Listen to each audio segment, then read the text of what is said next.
porque innovar y emprender es nuestro aporte a la paz.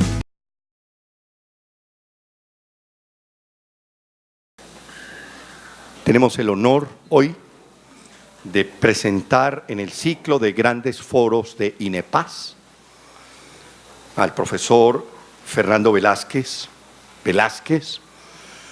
un brillante abogado, doctor en Derecho de la Universidad de Antioquia.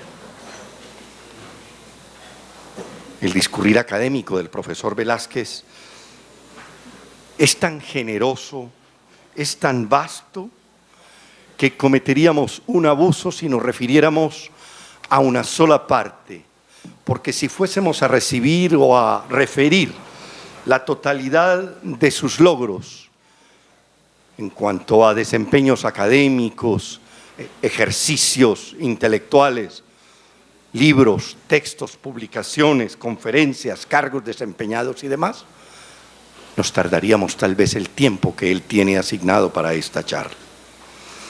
Déjenme que les diga que el profesor Fernando Velázquez ha sido y es profesor en pregrado y en posgrado en muchas universidades de América Latina y Europa. Solo para citar, a modo de ejemplo, ha sido profesor y es profesor de la Universidad de Fribourg, en Suiza, la Universidad de Cádiz, en España, y en universidades de Costa Rica, México, Panamá, Brasil, Chile y tantos otros países, Perú. En Colombia ha sido profesor de los más destacados centros de estudios superiores, como las universidades de los Andes, Externado, Sergio Arboleda, la Universidad de Medellín, la Universidad de Manizales, las universidades de Cartagena, Barranquilla, Cali. Y en general, en toda la geografía patria, el profesor Velázquez ha llevado su saber, que no es poco, a enormes grupos de estudiantes que, como hoy, recibimos con avidez y vivo interés sus planteamientos y sus disertaciones. Hoy nos hablará el profesor Fernando Velázquez en su conferencia magistral de un tema que es harto complejo,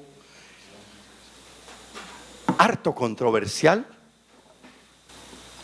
y que se denomina la responsabilidad penal del superior en el caso Bemba, Gombo y el derecho colombiano.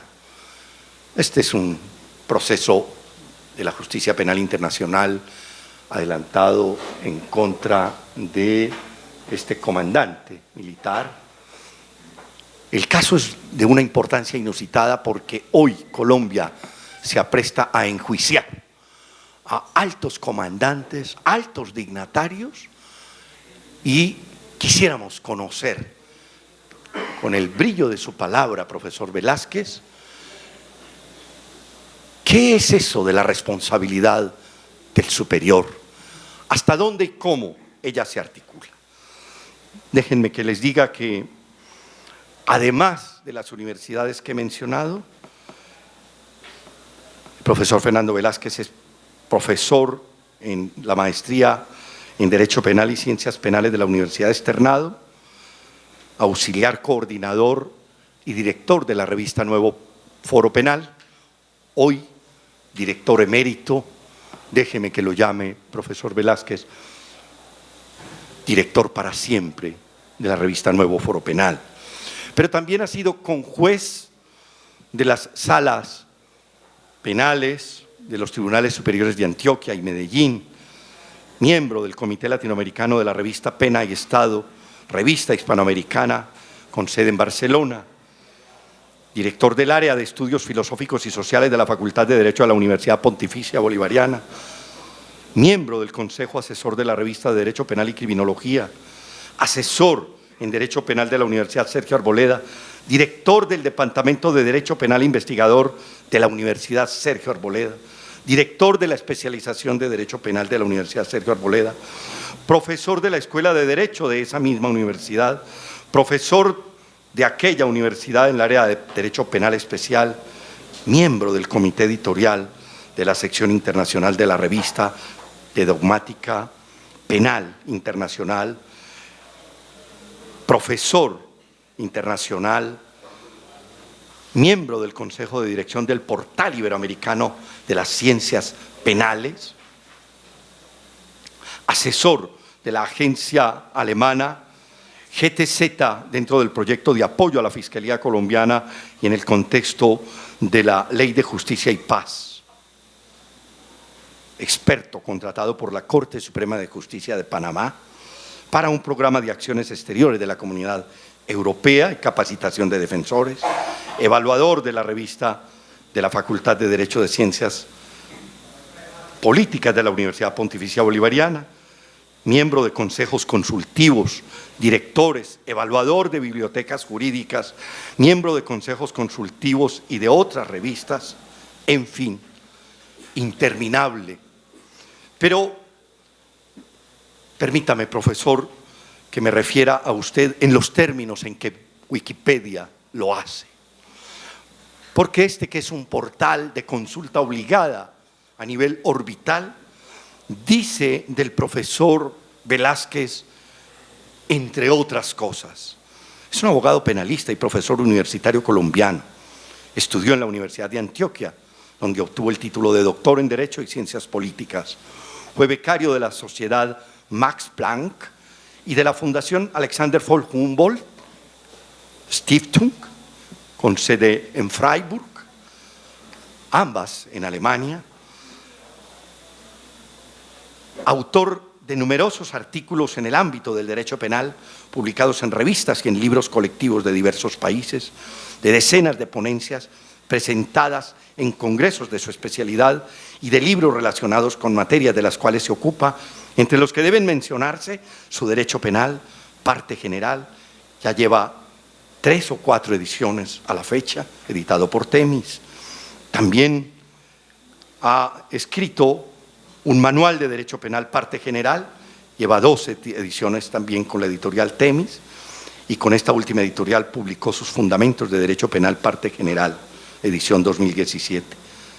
Ha sido profesor de las universidades que hemos mencionado y en la actualidad es profesor y jefe del Departamento de Derecho Penal de la Universidad Sergio Arboleda, también director de la especialización, codirector de la maestría en Derecho, línea de investigación en Derecho Procesal, y también se desempeña como columnista del periódico El Colombiano. Profesor Velázquez, el mío es un honor inmenso presentarlo en este lugar, en esta querida casa de estudios, donde ahora nos aplicamos al estudio de sus tesis y planteamientos con interés superior, es un motivo de orgullo para la UNIS y no solo para mí. Gracias por aceptar la invitación que desde el Instituto de Estudios para la Paz, INEPAZ, le hemos presentado.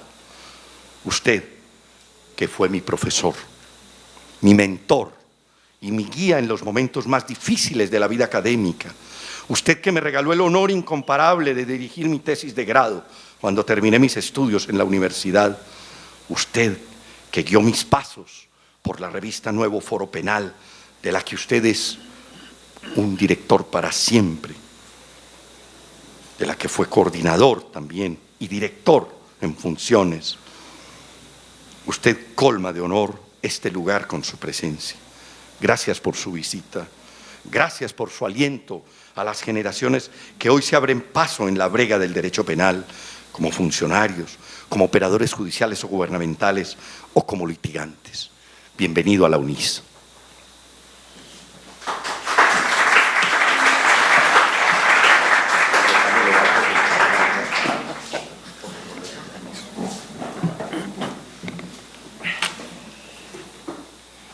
Muy buenas noches a todos. Creo que nos ha quedado muy claro a qué clase de expositor tienen ustedes al frente el día de hoy, a qué persona van ustedes a heredar un conocimiento que realmente es el conocimiento con el cual se forman nuestros docentes y se forma uno como docente. Es un maestro de maestros, el doctor Fernando. Creo que esto es una relación bilateral. Es bueno que el doctor Fernando conozca qué estudiantes tiene al frente. Doctor, usted tiene aquí estudiantes de primero hasta el 7º nivel del programa de Derecho. Tiene estudiantes de fundamentación y tiene estudiantes de Derecho Penal. Usted es un docente universal. El saber de sus palabras es asequible a todos estos estudiantes. Por tanto, es pertinente para todos. El tema puede ser importante para estudiantes de primer semestre porque estamos hablando de principios, estamos hablando de valores y de la esencia misma de lo que es la ciencia jurídica. Y estamos hablando incluso de debates que tienen que ver con la privación o la limitación o la modulación de las libertades esenciales de las personas. Este contenido es una clase, esto no es un evento, es una clase que les está dando un docente de semejante nivel. Parte de los microcurrículos de derecho o de la conformación de nuestros microcurrículos está dada por competencias y dentro de ellos hay un apartado que tiene que ver con las herramientas pedagógicas y los recursos pedagógicos. Esto es clase de derecho y es clase de derecho para todos, es clase transversal y se imbrica de una manera, diría uno, íntima con el desarrollo de todos y cada uno de los temas de esos microcurrículos que ustedes están cursando el día de hoy. Sin más demora, pues, doctor Fernando, bienvenido a Unisabaneta, bienvenido a estos estudiantes y pues es un honor para todos tenerlo aquí el día de hoy.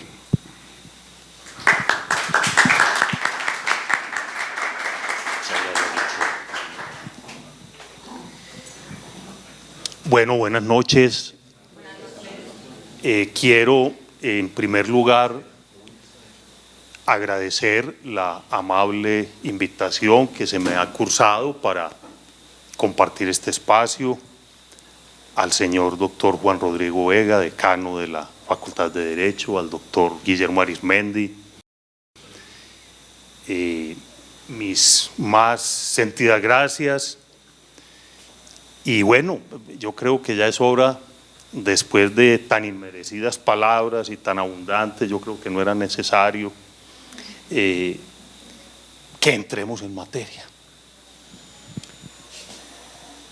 Como ustedes ya lo han visto, pretendo en esta charla ocuparme de un instituto, cual es la responsabilidad penal del superior, y esta reflexión la quiero hacer a la luz del llamado caso Bemba.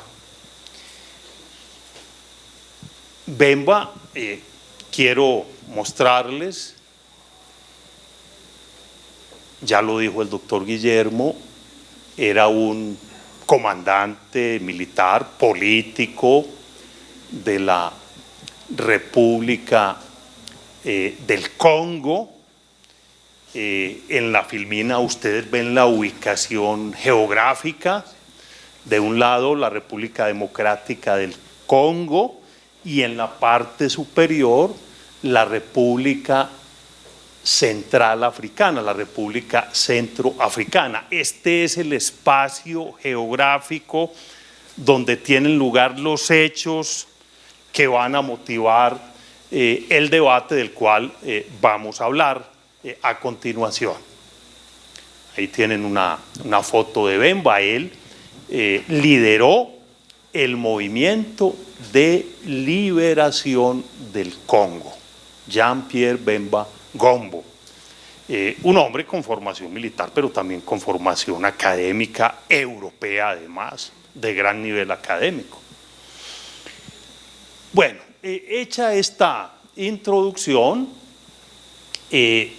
me ocuparé entonces en los siguientes minutos de las siguientes problemáticas. Haré una introducción general, miraremos el instituto del cual queremos ocuparnos a la luz del derecho comparado, los tribunales internacionales, la legislación internacional y la nacional, la jurisprudencia internacional y nacional.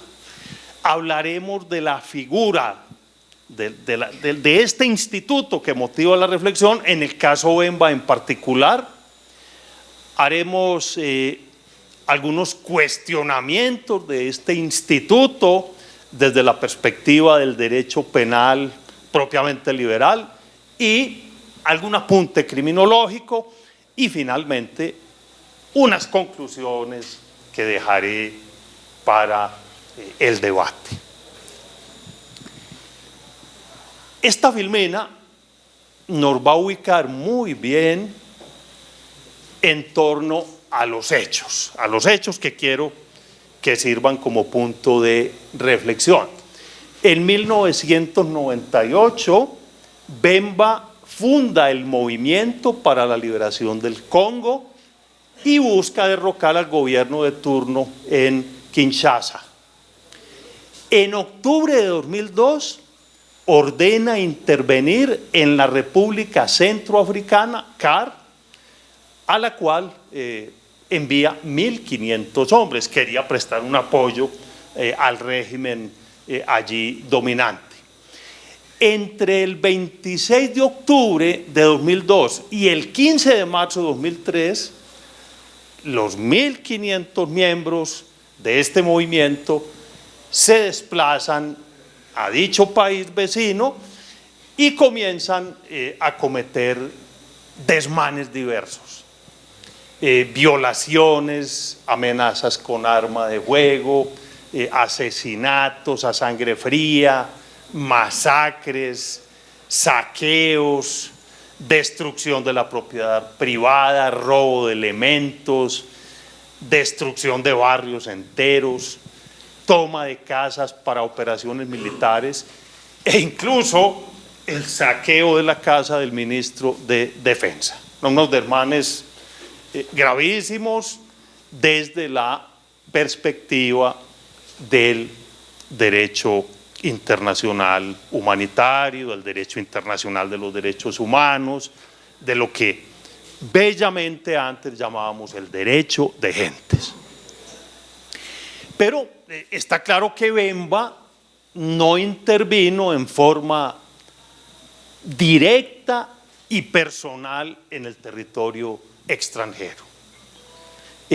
Esto no obstó para que la Sala de Primera Instancia de la Corte Penal Internacional lo condenara por estos hechos a una pena de 18 años de prisión. Sin embargo, y esto es lo paradójico, la propia Sala de Primera Instancia reconoce que él adelantó diversas actividades encaminadas a ponerle fin a estos desmanes, incluso alguna comunicación a la propia Corte Penal Internacional. Hizo una llamada investigación mondonga, o sea, él ordenó esa investigación. El 2 de noviembre de 2002 visitó la República Centroafricana y se reunió con el representante de la ONU y el presidente Patacé. Adelantó un juicio contra el teniente Bomengo y otros en una corte marcial que comenzó a sesionar el 5 de diciembre de 2002 con un informe de condena. Propulsó la conformación de la Comisión Songo, que interrogó a testigos, y el jefe de la comisión envió un informe el 17 de enero de 2003 al secretario general del movimiento, que fue copiado al señor Bemba. Dirigió una carta al general Cissé el 4 de enero de 2002.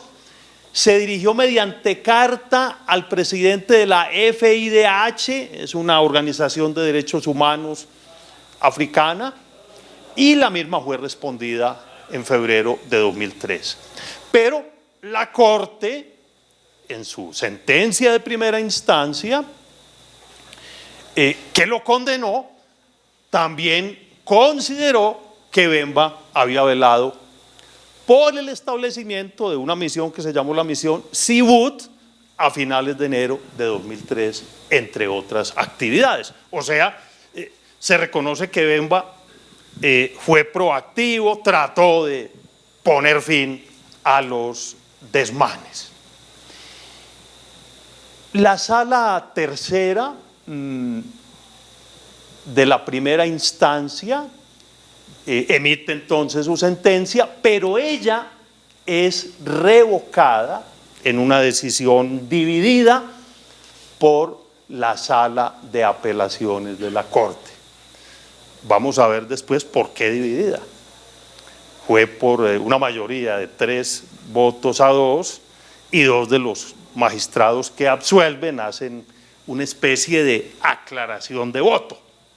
Claro, la decisión de primera también tuvo un par de disidencias, 2 magistrados que hicieron algunas salvedades al voto mayoritario. Naturalmente uno se pregunta, y es lo que habría que hacer en este momento, ¿qué interés tiene para nosotros esta decisión? Y uno diría, bueno, esto sucedió en el África, en 2 países africanos muy pobres, con muchos problemas.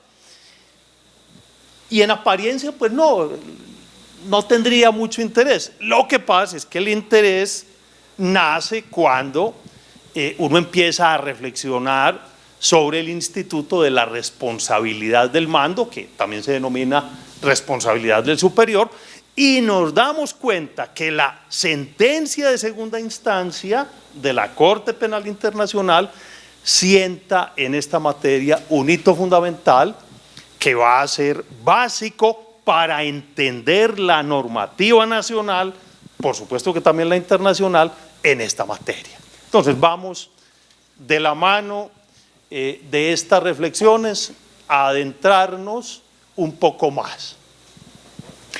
Este instituto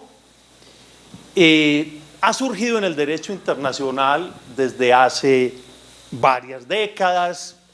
Es claro que quien detenta el estatus de superior jerárquico, sobre todo al interior de una organización militar, pues tiene unas obligaciones que está obligado a cumplir.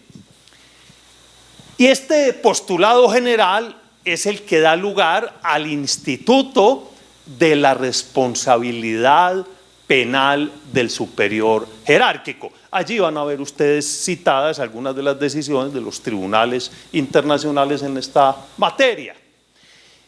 Y este instituto nos obliga, y esta precisión es importante de entrada, a distinguir 2 formas de imputación. Una es la que se llama como directa, que se deriva de las órdenes de un comandante que pueden ser ilegales. Un comandante militar, también podría ser un civil, da la orden de asesinar a 100 prisioneros, por ejemplo. O puede ser indirecta, surgida de la conducta ilegal de un subordinado que no se funda en las órdenes del comandante. Este es el terreno dentro del cual empieza a caminar el instituto que nos interesa examinar, porque aquí está claro, los que cometieron los desmanes fueron los subordinados, y está claro que Bemba no dio las órdenes, pero como fueron los subordinados y se sobreentiende, se supone que existe el principio de la responsabilidad penal del superior jerárquico, aquí es donde nace el debate. O sea, Bemba tenía que responder por todos los crímenes cometidos por los subordinados, las violaciones, las masacres, los asesinatos, etc. Sigamos, por favor. Así las cosas, la modalidad de la responsabilidad del superior que aquí interesa, nos queda claro, es una forma de imputar introducida por el derecho internacional desde hace décadas. El superior asume la carga de los actos realizados por sus subordinados, pero en términos generales, después vamos a ir haciendo precisiones porque hay diversas normativas, si se dan 3 condiciones. Una, que tenga la capacidad material de controlar esos actos. 2, cuando él omite, y esto ya nos ubica en el terreno de la omisión, tomar las medidas necesarias y razonables para impedir los hechos punibles cometidos por aquellos, y cuando omite castigarlos una vez que los han llevado a cabo. Se exige de todas maneras, y este es el elemento subjetivo, que el superior tenga conocimiento de esos hechos o haya razones para saber que las infracciones penales se iban a cometer o ya se habían cometido. Y entonces, con estas precisiones, vamos redondeando de mejor manera las exigencias para que ese instituto se configure. Primero, tiene que haber una relación jerárquica entre el superior y el subordinado. Y esto puede suceder no solo en el ámbito militar, sino también en el ámbito civil. El superior debe tener la capacidad material de controlar efectivamente a sus subordinados e impedir los crímenes de estos. El superior debe haber omitido tomar las medidas que eran, ojo con esto, necesarias y razonables para impedir los hechos punibles cometidos por los subordinados o para castigarlos una vez que se han realizado.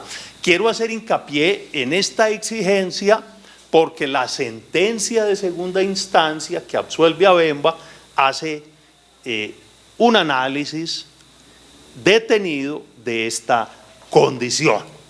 Y claro, el elemento subjetivo, lo que en los términos de este derecho penal se llama el mens rea, ¿no? Mens, mente, ¿no? Rea, la responsabilidad subjetiva. El superior por oposición al actus reus, o sea, el acto, la conducta realizada. El superior debe tener conocimiento de los hechos punibles ejecutados o tener razones para saber que, ya lo habíamos dicho, que esos atentados se iban a llevar a cabo o se habían cometido, o sea, tener información, el mens rea. Bueno, con esta introducción, yo les voy a dejar las filminas tranquilos, para que las tengan, con el doctor Guillermo las tendrán. Quiero ahora hacer un barrido somero, como tiene que ser por el tiempo, en materia de derecho comparado.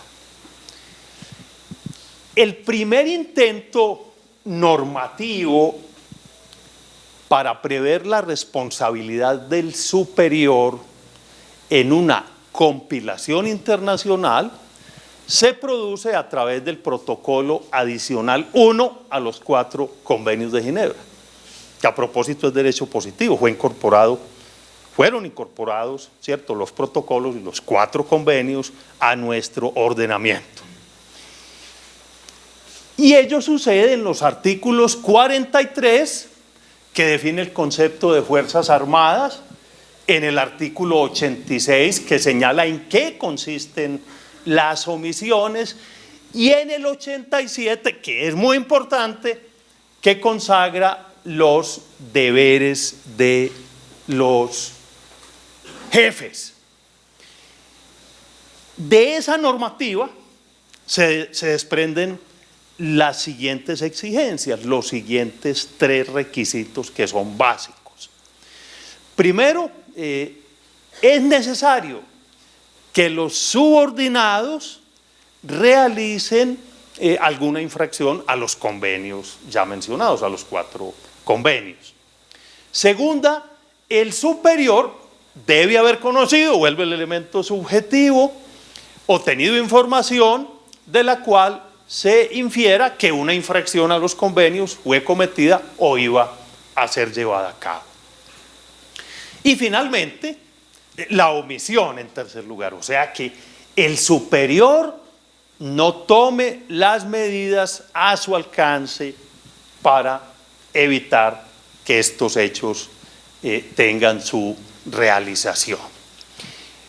Allí están parcialmente en la filmina transcritos los apartes que nos interesan del protocolo adicional 1 de los 4 convenios, que es de 8 de julio del 77. Miren el 86. Deberán reprimir las infracciones graves y adoptar las medidas necesarias para hacer que cesen todas las demás infracciones.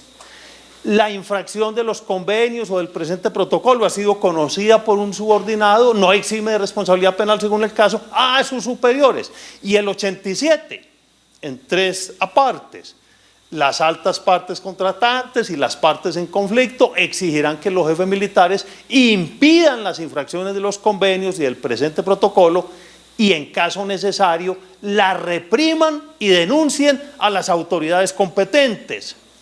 Exigirán que los jefes tomen medidas para que los miembros de las Fuerzas Armadas, bajo sus órdenes, tengan conocimiento de las obligaciones que les incumben en virtud de lo dispuesto en los convenios y en el protocolo. Obligarán a todo jefe que tenga conocimiento a que tome las medidas necesarias para impedir las violaciones a los convenios y por ende al protocolo. Pero hay otras previsiones muy importantes de este instituto, algunas apenas meros proyectos, otras estatutos conformados por la ONU. En primer lugar, el llamado Código Draft del año 91, donde se hace una previsión relativamente igual a la que acabamos de ver. El proyecto alternativo de Siracusa en su artículo 33, el Estatuto para la ex Yugoslavia, en el artículo 7º, párrafo 3, aquí me quiero detener un poco, habla de responsabilidad individual, si sabía o tenía razones para saber que el subordinado se aprestaba a cometer ese acto o ya lo hizo y que el superior no tomó las medidas necesarias y razonables para impedir que dicho acto no fuera cometido o para castigar a los autores. Quiero detenerme acá porque es justamente el Tribunal para la ex Yugoslavia, un tribunal ad hoc, como todos lo sabemos, el que de mejor manera ha propulsado el desarrollo de este instituto. Después vamos a ver una línea jurisprudencial a grandes rasgos que nos lo muestra así. También el Estatuto del Tribunal para Ruanda del año 94, el Estatuto Especial para Sierra Leona, traen previsiones similares. El Reglamento para Timor Oriental, igual, son normas casi que calcadas. Sigamos. La normativa relativa a la creación de salas extraordinarias en el seno de los tribunales de Camboya, en su artículo 29, una normativa muy similar. El Estatuto del Tribunal Especial para el Líbano, en su artículo 3º, y el proyecto de Código de Crímenes contra la Paz y la Seguridad de la Humanidad. Ustedes ven del año 96 cómo se va gestando ya el Estatuto de la Corte Penal Internacional, que yo preferiría llamar Internacional Penal.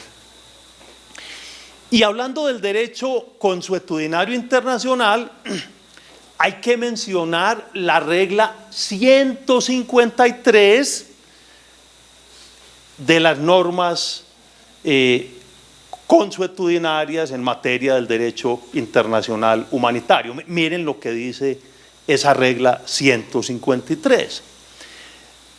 Los jefes y otros mandos militares son penalmente responsables de los crímenes de guerra cometidos por sus subordinados si sabían o deberían haber sabido que estos iban a cometer o estaban cometiendo tales crímenes y no tomaron todas las medidas razonables y necesarias. Volvemos a algo en lo que yo quiero recabar a su alcance para evitar que se cometieran o, si se habían cometido, para castigar a los responsables.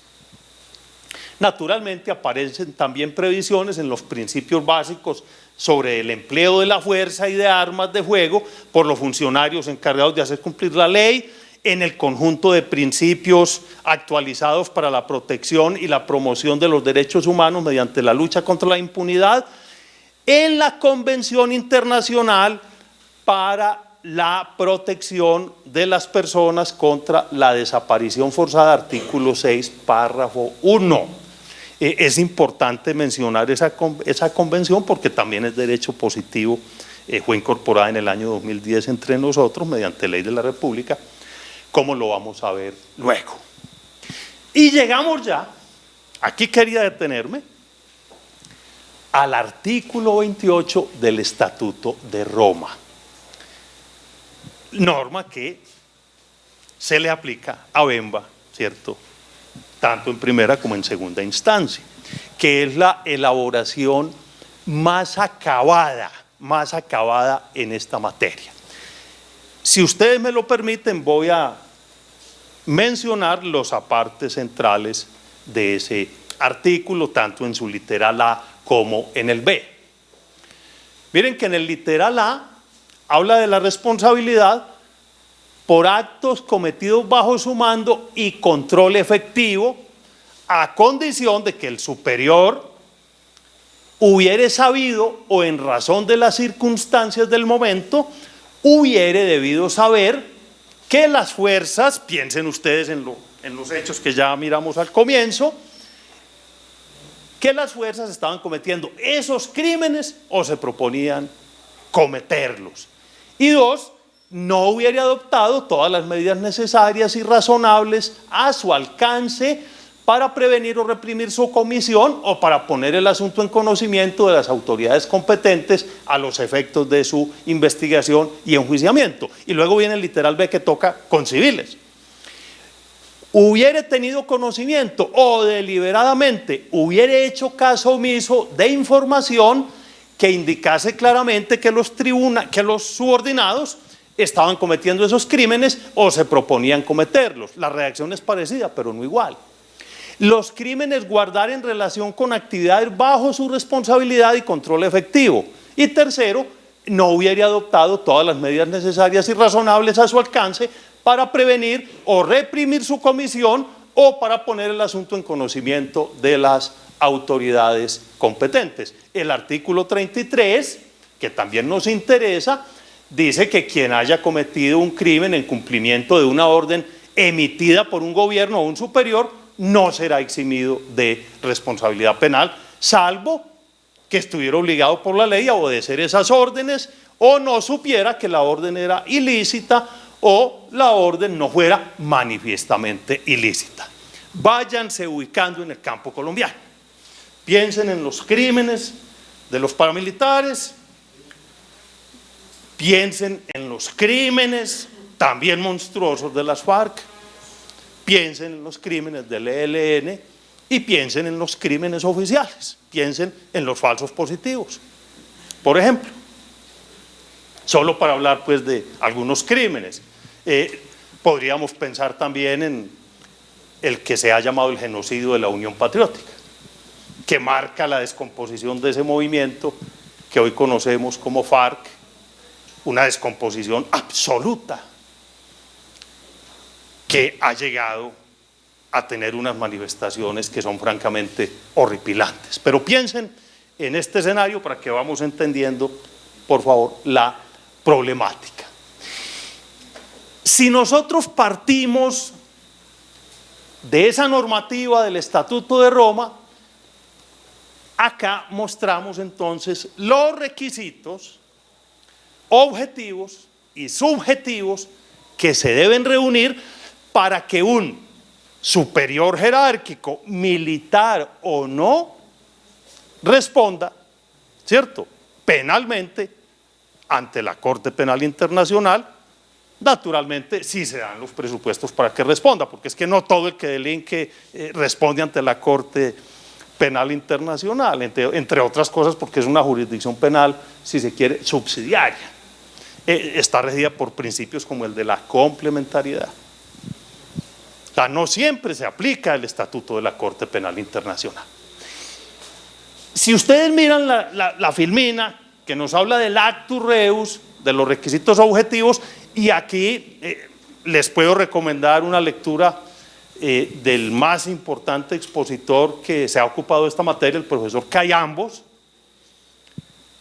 Ese trabajo está traducido al español, lo encuentran incluso en la web o está en su libro, que también está en la web, la primera versión de su Derecho Penal Internacional. Entonces, si nos atenemos a esas elaboraciones, y a la jurisprudencia, los requisitos objetivos serían los siguientes. Primero, perdonen que sea insistente, porque es que después vamos a ver cómo la normativa nacional no es igual y cómo hay unas normativas para las FARC muy benigna y otra más, mucho más severa para los militares, para los servidores públicos, ¿no? El tratamiento es abiertamente discriminatorio.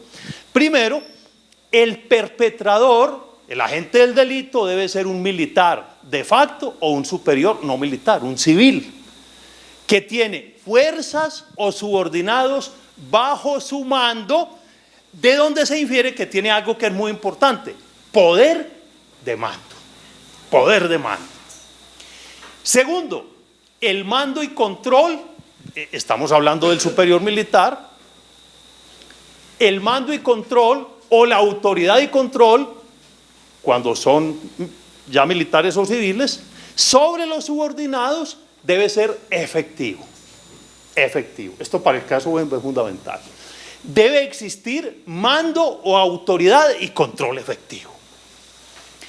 Tercero, los delitos que se cometan por los subordinados deben ser el resultado del incumplimiento del superior de ejercer un control adecuado sobre ellos.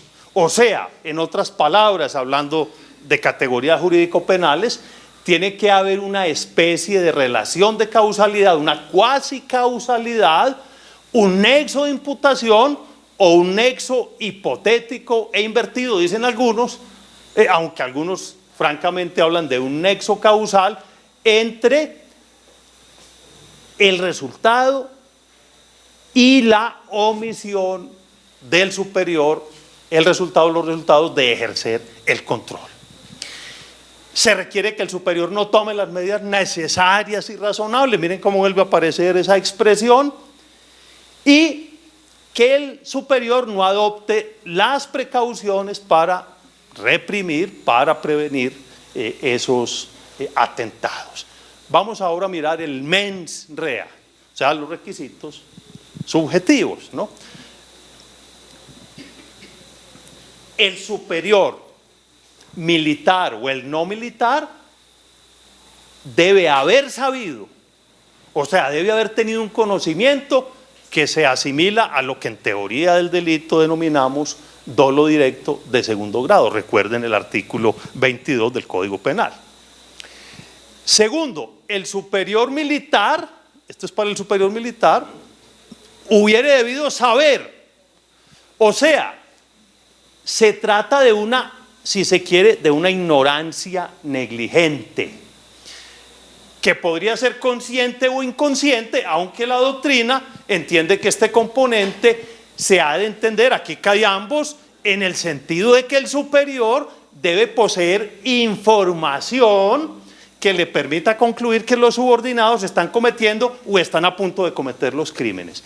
Y finalmente que el superior no militar, de forma deliberada, haga caso omiso de la información que indicase claramente que los hechos se iban a suceder, o sea, la ceguera intencional, lo que sería, en otros términos, pues un evento de culpa, de imprudencia grave, dirían algunos, culpa consciente. Bueno, estos institutos aparecen ya en las legislaciones penales de los países, o sea, no es Colombia una excepción.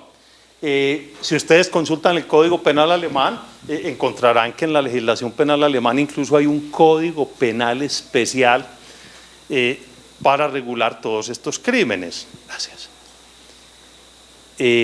Ese código, si lo tradujésemos al español, se llamaría el Código Penal del Derecho de los Pueblos, ¿no? Algunos lo traducen como Código Penal Internacional, ¿no? O sea, no están precisamente las previsiones en el Código Penal, sino en un Código Penal distinto. Fue la forma como los alemanes entonces acataron los mandatos del Convenio de Roma, creando una normativa especial. Los españoles, que para nosotros también son de interés porque solemos copiarlos en todo, hasta en sus errores, modificaron sí el Código Penal y de forma expresa introdujeron Por ejemplo, en el artículo 615 bis, una normativa que no es igual a la del Estatuto de la Corte, que recoge a su turno las previsiones del Código Penal Militar español.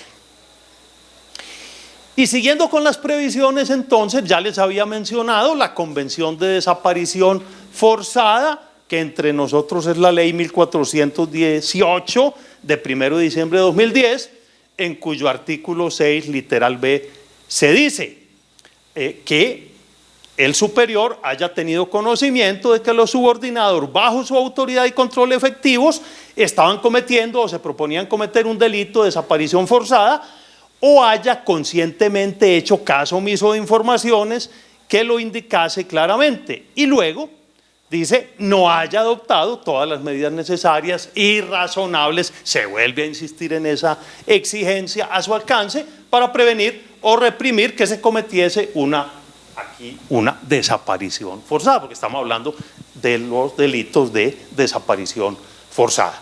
Y este tema ha sido tan importante que el propio Ejército Nacional, ya en el año 2016, ustedes saben que el Ejército en los últimos 20 años ha sufrido una transformación muy grande, hay un trabajo de derechos humanos muy grande a su interior, hay unos excesos muy graves del pasado, hay unos hechos horrendos del pasado, y esto ha obligado a que el Ejército se profesionalice, haya una gran capacitación en materia de derechos humanos y se estudien estas problemáticas.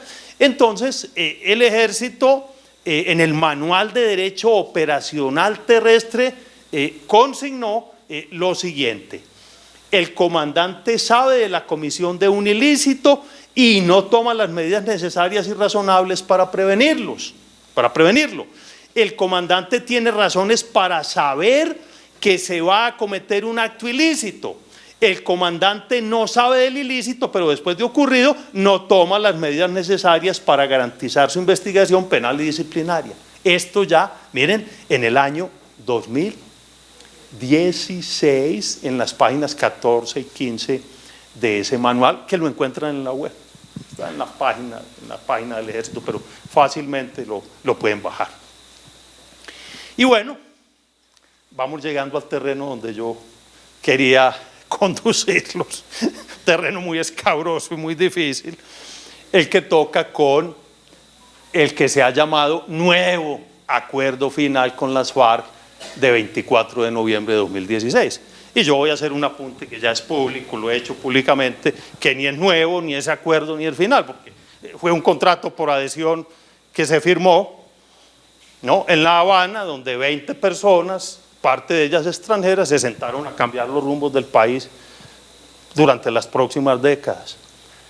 Y ni siquiera el plebiscito, bueno, con las manipulaciones políticas que hubo de uno y de otro lado, que fue negativo, fue respetado. Ni siquiera el resultado del plebiscito se respetó. Pues bien, en el parágrafo 44, en el punto 5.12, también en el 59, se dice lo siguiente. Esto fue lo que redactó el señor Santiago en La Habana con algunos asesores, algunos colombianos, ¿no? Algún colombiano. No les digo el nombre porque de pronto incurro en falsos juicios. En ningún caso la responsabilidad del mando podrá fundarse exclusivamente en el rango, la jerarquía o el ámbito de jurisdicción. La responsabilidad de los miembros de la fuerza pública por los actos de sus subordinados deberá fundarse en el control efectivo de la respectiva conducta, en el conocimiento basado en la información a su disposición antes, durante y después de la realización de la respectiva conducta, así como en los medios a su alcance para prevenir y, de haber ocurrido, promover las investigaciones procedentes. Pero para las FARC la previsión es distinta y eso se va a reflejar en la normativa posterior, ¿no? Toda esa normativa hechiza. Pues porque toda esta normativa está construida sobre un verdadero golpe de Estado a la Constitución, la sustitución de la Constitución. Pues porque el llamado acuerdo no se incorporó en debida forma al ordenamiento. El presidente lo mandó al Congreso y en 10 minutos el Congreso, sin ser el organismo competente, lo incorporó al ordenamiento. después de desconocer los resultados del plebiscito. La responsabilidad de los mandos de las FARC-EP por los actos de sus subordinados deberá fundarse en el control efectivo de la respectiva conducta, en el conocimiento basado en la información a su disposición antes, durante y después de la realización de la conducta, así como en los medios a su alcance para prevenirla y, de haber ocurrido, adoptar las decisiones correspondientes. El punto 5.12. Y viene luego el acto legislativo 1 de 2017 en el artículo 24. Ya viene toda la cascada normativa, ¿no? Con sus decenas de decretos. Este acto legislativo es la columna vertebral. Se modifica la Constitución para incorporarlo acudiendo a un procedimiento rápido, que nos lo vendieron con la expresión en inglés, fast track, ¿no? Para hacerlo más vistoso. Claro, todo el lenguaje fue cambiado, mutado, le fuimos torciendo el pescuezo a la verdad para volver las cosas a otro estado, como si cambiando el lenguaje cambiara la realidad. Y eso sucede en el plano legislativo y sucede en el plano del discurso. Santos nos empezó a hablar de tragar sapos, ¿no? Y todos empezamos a hablar de los sapos y que tragábamos sapos y terminamos tragándonos unos batracios gigantescos. Bueno, son valoraciones mías, muy respetuosas desde luego, cada uno se formará su criterio. Mi papel es mostrarles lo que ha sucedido. El artículo 24 del acto legislativo 1 dice que la responsabilidad deberá fundarse en el control efectivo de la respectiva conducta, en el conocimiento basado en la información a su disposición, antes, o sea, se repite lo mismo para unos y para otros. Y luego existe mando y control efectivo del superior militar o policial sobre los actos de sus subordinados cuando se demuestren estas condiciones, y hace un listado de condiciones. Si ustedes se fijan en estas condiciones, no coinciden con el Estatuto de Roma, y eso va a motivar un debate posterior, como lo vamos a ver. Que la conducta o las conductas punibles hayan sido cometidas dentro del área de responsabilidad asignado a la unidad bajo su mando, según el nivel correspondiente, y que tengan relación con actividades bajo su responsabilidad.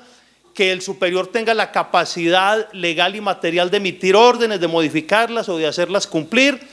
Que el superior tenga la capacidad efectiva de desarrollar y ejecutar operaciones dentro del área donde se cometieron los hechos punibles conforme al nivel de mando correspondiente, y de que el superior tenga la capacidad material y directa de tomar las medidas adecuadas para evitar o reprimir la conducta o las conductas punibles de sus subordinados, siempre y cuando haya de su parte conocimiento actual o actualizado de su comisión. Eso es lo que grosso modo prevé el acto legislativo 1 de 2017.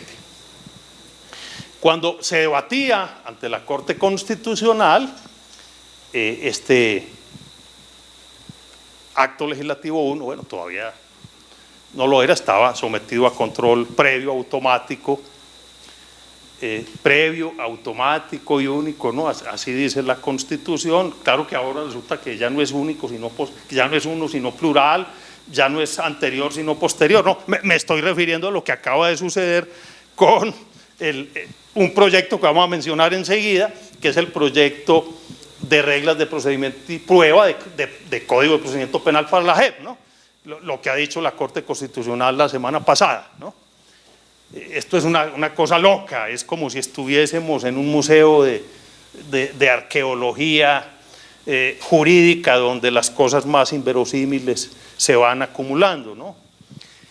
Yo decía estos días que tal vez valdría volver a leer la historia de la estupidez humana de Paul Taborí para incluir allí algunos de estos comportamientos de nuestras autoridades, porque uno se queda aterrado.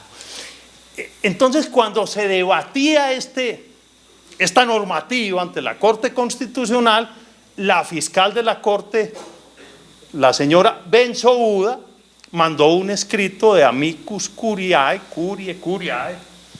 en el cual ella criticó la fórmula del artículo 24, y la criticó de forma muy dura, al decir que ese artículo 24 transitorio no se ajustaba a las exigencias del Estatuto de Roma, que él mismo podía frustrar las expectativas de Colombia, los esfuerzos para cumplir sus obligaciones encaminadas a investigar y juzgar los crímenes internacionales.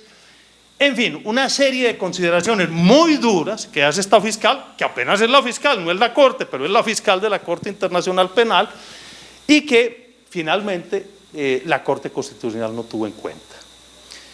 Aseveraciones muy, muy duras.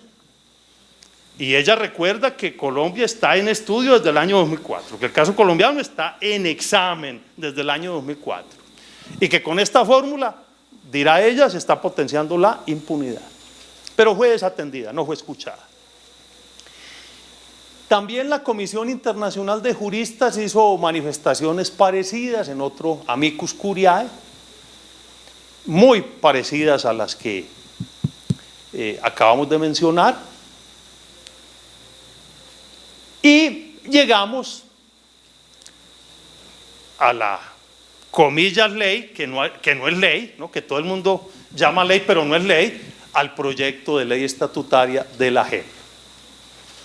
Proyecto del cual me quiero ocupar un par de minutos, que fue impuesto por el gobierno nacional, por el Ministerio de Justicia de la época. Contrataron a un exfiscal para que lo confeccionara, naturalmente no de forma gratuita, porque a ese exfiscal le gusta el dinero y bastante. Y esto que para mí es muy grave, y que airadamente lo he protestado en mis columnas de prensa, se archivó un proyecto hecho hace un año por la propia JEP, por los magistrados de la JEP, encabezados por el magistrado Ramelli, que era un proyecto completo, un proyecto que consagra unas verdaderas reglas de procedimiento y prueba para manejar en un tribunal como la JEP, con los procedimientos, norma los recursos, las diversas actuaciones, el papel de la policía judicial, el papel de las salas. O sea, un proyecto realmente bueno, como para debatirlo. Pero ese proyecto se archivó, no se le prestó ninguna atención, y entonces se acudió al proyecto que había confeccionado el asesor, una colcha de retazos, porque coge pedazos del acuerdo final, coge pedazos del acto legislativo 1 de 2017, de la ley 1922, es una mano de retazos, y que es además incompleto. Ese es el proyecto que ha suscitado todas estas discusiones estos días, y que yo he considerado que debió ser objetado en su totalidad, porque es que la materia que contiene no es la que requiere la Justicia Especial para la Paz, así de sencillo. Pero bueno, el presidente tomó sus decisiones, produjo un documento de casi 50 páginas con 6 observaciones muy puntuales, y yo creo que serias, no es para despachar el tema con argumentos políticos como se ha pretendido, porque todo el que habla críticamente de estas materias pues termina o uribista o pro FARC. El país está tan polarizado que aquí no se puede opinar, y yo creo que nosotros como juristas tenemos que mirar los hechos objetivamente y valorar objetivamente los fenómenos, porque nos han vendido un proceso de paz de paz muy poco, ¿cierto? No ha habido perdón. Los autores de los gravísimos crímenes que han sido develados ni siquiera han dado una disculpa ante la sociedad, como tampoco han sido los paramilitares en su momento. O sea, estamos en un estado de cosas muy difícil, muy complicado. Lo importante, y ya cierro el paréntesis, es que en los artículos 66, 67 y 68 de ese proyecto, es un proyecto porque el presidente no lo ha sancionado y no ha ordenado su promulgación. Recuerden que el proceso legislativo tiene 6 etapas y las últimas 2 son del resorte del presidente. Una de ellas, si él no la cumple el presidente del Congreso. Si él no quiere sancionar, puede sancionar el presidente del Congreso, pero son del resorte del presidente. Entonces no se ha sancionado y no se ha publicado. Pero miren, aquí es donde yo me quiero detener. Esto no se ha dicho estos días y se ha debido decir, la forma como se discrimina el tratamiento a la luz del instituto que estamos estudiando, para que ustedes vean las diferencias. Miren cómo hay una responsabilidad para los integrantes de las que se llaman las organizaciones rebeldes. Las FARC, un cartel de la cocaína, el mayor cartel del planeta, una banda de asesinos peor que la ETA española, de criminales, que perdió su norte político hace rato, una banda de criminales, de la peor laya, terminaron convertidos en rebeldes, en unos angelitos a los que hay que darles disculpas y ante los cuales hay que hincarse. Y no van a pagar un solo día de pena privativa de la libertad, porque no va a haber penas privativas de la libertad.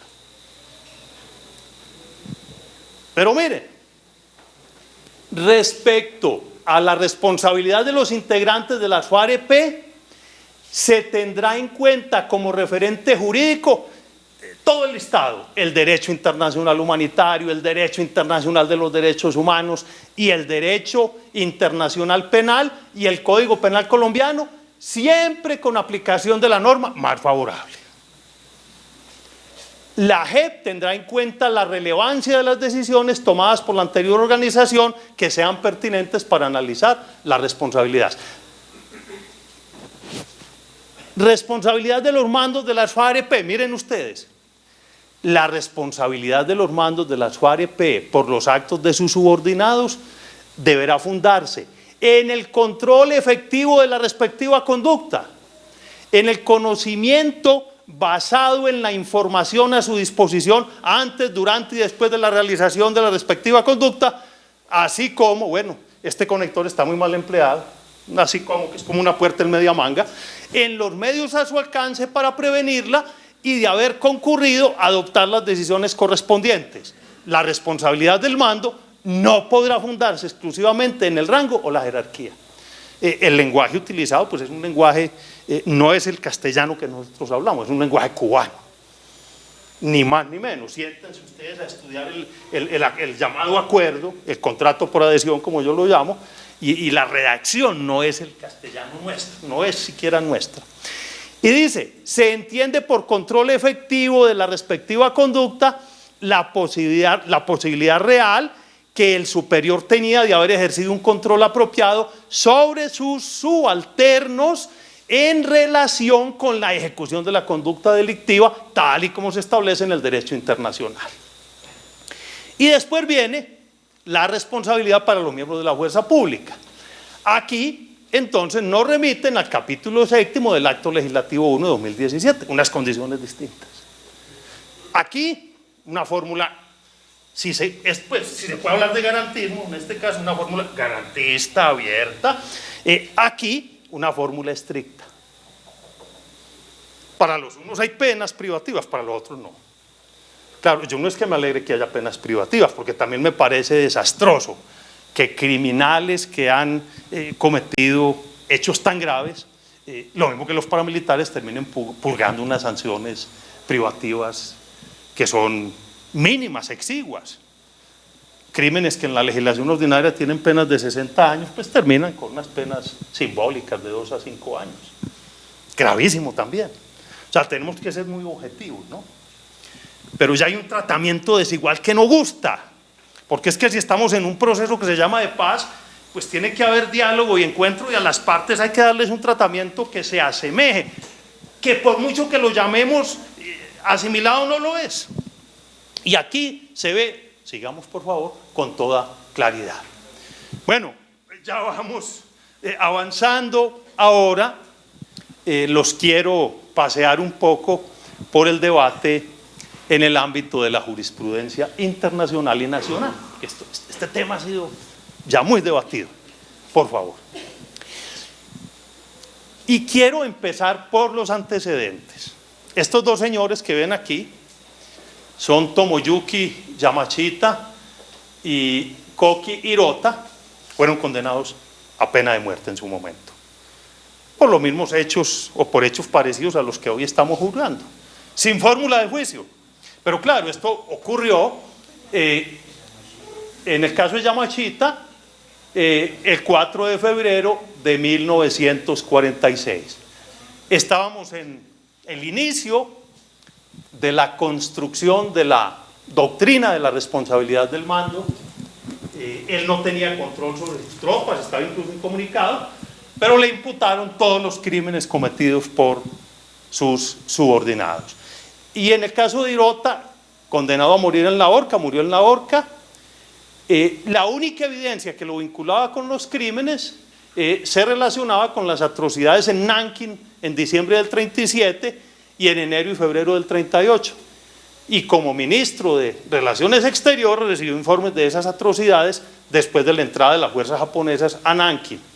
Y su omisión fue tenida como una negligencia criminal, condenado a muerte. Piensen ustedes que esto hubiese sucedido hoy. La jurisprudencia que nace del tribunal de, bueno, nos dicen Nuremberg como si la ciudad fuese inglesa, pero Nürnberg es una ciudad alemana. Y a mí me ha llamado mucho la atención cómo incluso los propios estudiosos alemanes, como Kai ambos, hablan de Nuremberg. No, pero si es que es una ciudad alemana, Nürnberg. Miren cómo el lenguaje se va deformando. Un alemán hablando de Nuremberg y nosotros hablando de Nuremberg. No, este tribunal sesionó en una ciudad alemana llamada Nürnberg. Esta jurisprudencia de ese tribunal, y todos los libros además los encuentran, estas publicaciones están en la web, si ustedes saben buscar bien, hay 49 tomos en la web donde están todos los juicios.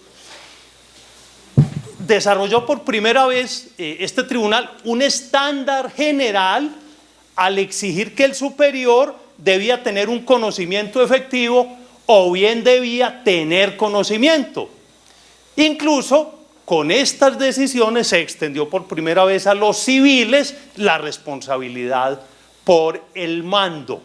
Y esto también se hizo en diversos tribunales, como el Tribunal Penal Militar Internacional para Extremo Oriente de Tokio. Y esta jurisprudencia fue confirmada en los juicios por crímenes de guerra británicos, canadienses, australianos e incluso chinos. Se observó en la judicatura de Israel en el caso de Kfar Qasem y en las masacres de los campos de refugiados de Saura y Chatila en el Líbano, campos de los que hablaba alguna canción cuando yo era mucho más joven, ¿no? Criticando las masacres de esos campos de Saura y Chatila, alguna canción protesta de la época que ha bueno revivir. El Tribunal Penal Internacional para la Yugoslavia, que ya mencionamos más atrás, entonces ha sentado unos requisitos que debe cumplir este instituto, que en esencia ya los mencionamos. Sigamos, por favor, Guillermo. Y ha expedido ese Tribunal Internacional para la Yugoslavia una serie de providencias, todas están en la web, están en inglés, eso sí, tienen que leerlas, pero son importantes porque muestran la evolución. Allí tienen 8, 11, pero son muchas más, 40, 50, pero ahí tienen ustedes los casos más importantes. Entonces se meten en Google, en un buen buscador, ponen el nombre y más adelante les aparece la decisión. Y la pueden traducir. Google hoy tiene un traductor del inglés al español magnífico. Además, pues, hoy esto ha evolucionado mucho. Pero así es. Pueden traducir del ruso, del chino, de cualquier idioma, del japonés. También hay una línea jurisprudencial en el Tribunal Internacional para Ruanda. Ahí hay 4 decisiones. En el Tribunal para Sierra Leona, sigamos. La Corte Europea de Derechos Humanos también se ha ocupado del tema. Este es un caso que toca con Croacia justamente del 2014.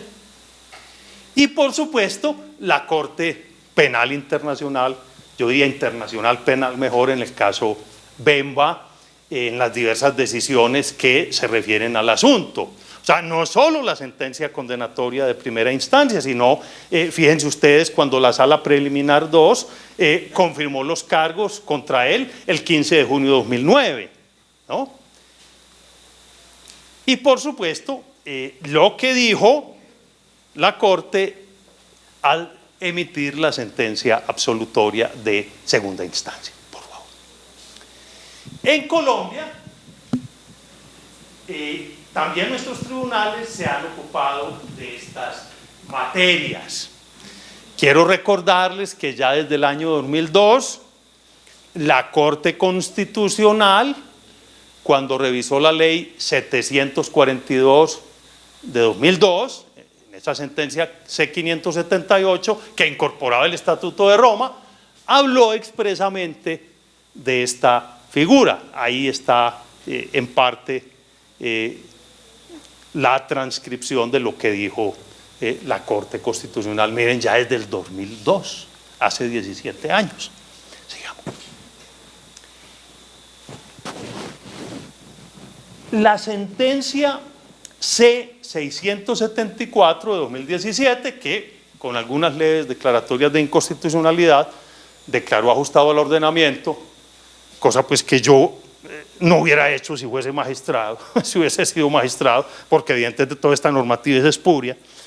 El acto legislativo 1 de 2017 se volvió a referir al tema y las consideraciones son bastante amplias, citando los antecedentes, los requisitos ahí están mencionados, ¿no?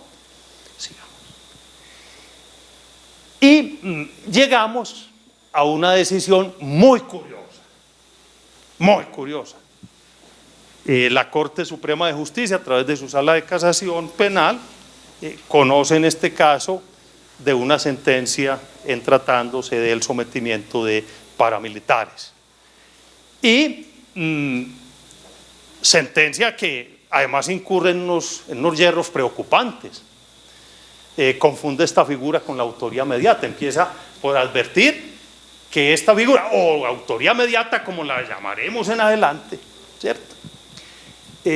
Hace unas consideraciones también adicionales y hay algo muy pintoresco que a mí me parece inadmisible y debiera figurar en algún museo de arqueología jurídica. Dijo que el artículo 28 del Estatuto de Roma se aplicaba directamente a este caso y que lo entendía incorporado en el artículo 29 del Código Penal colombiano.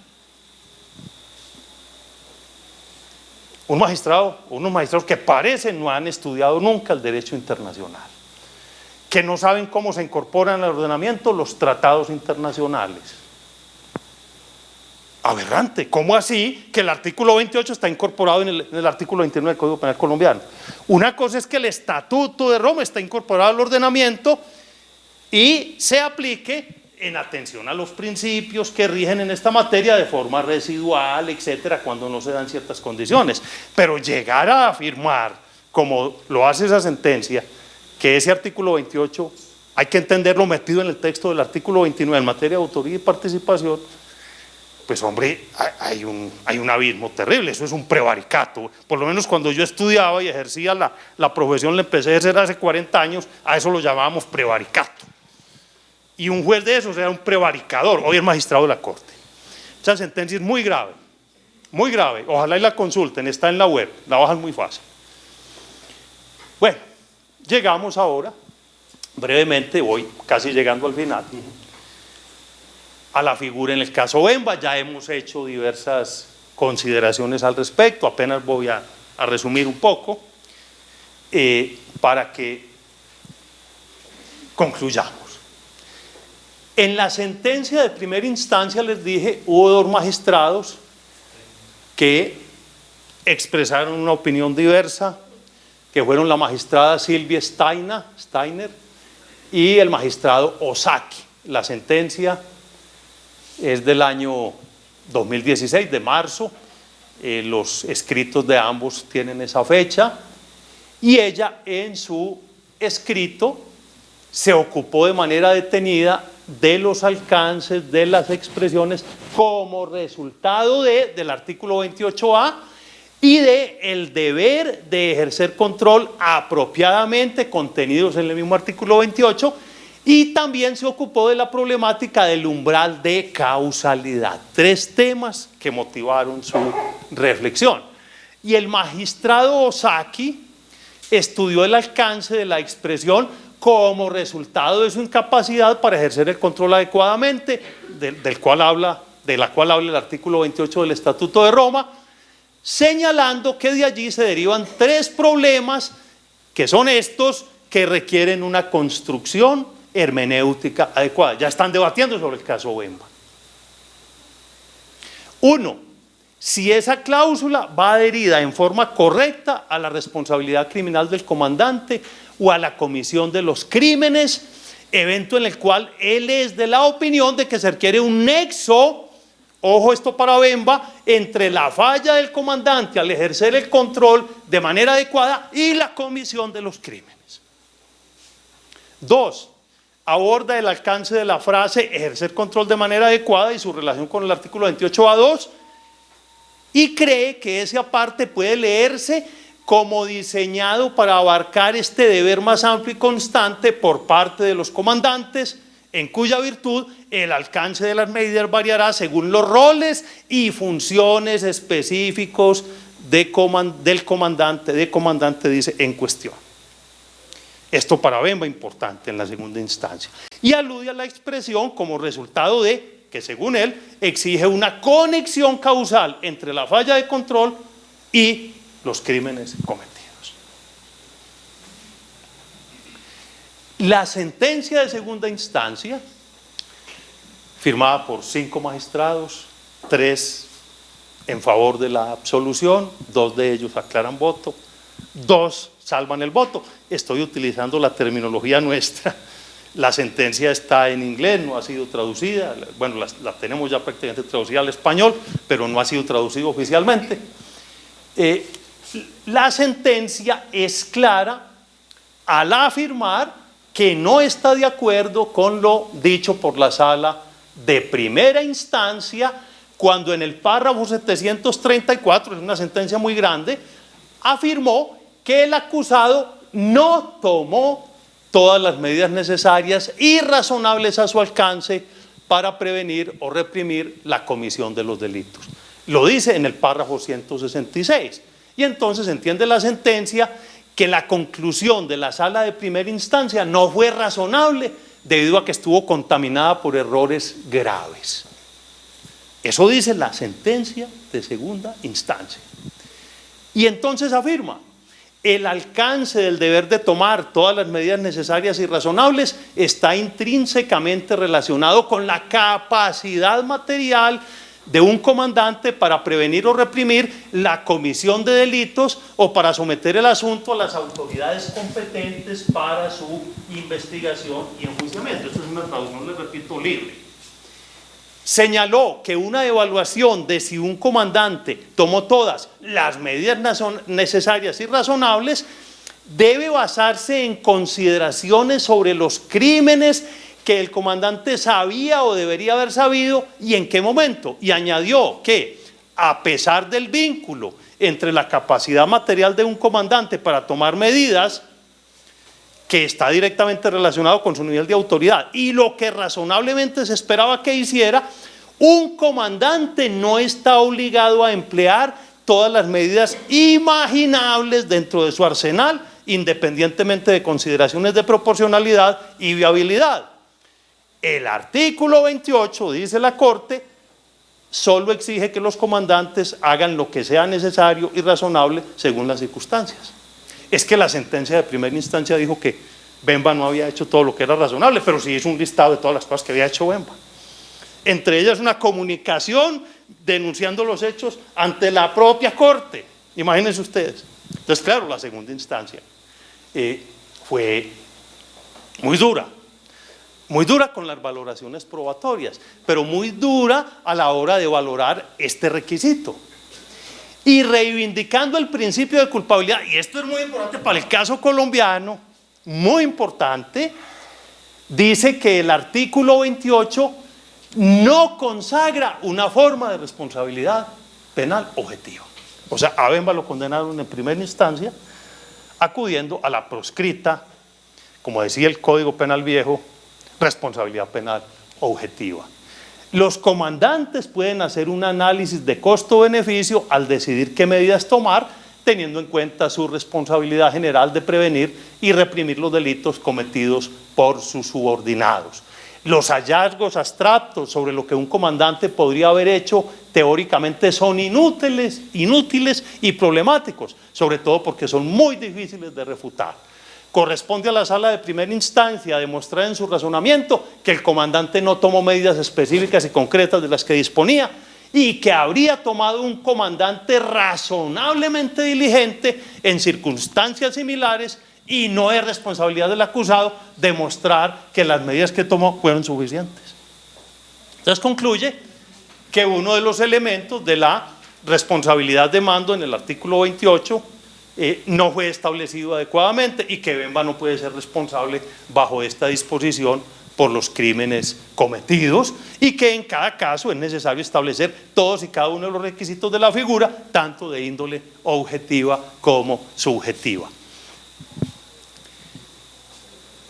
Naturalmente, esta sentencia, que es de junio del año pasado, el 15 de junio del año pasado, va a marcar un nuevo rumbo en el debate que toca con la responsabilidad del superior.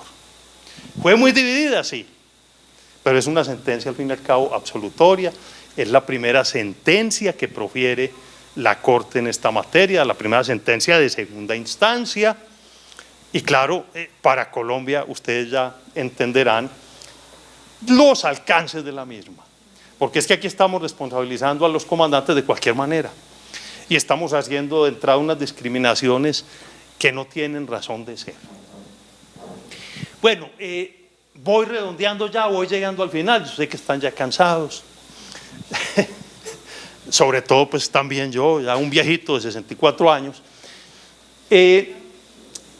Este instituto ha sido muy cuestionado por algunos sectores de opinión.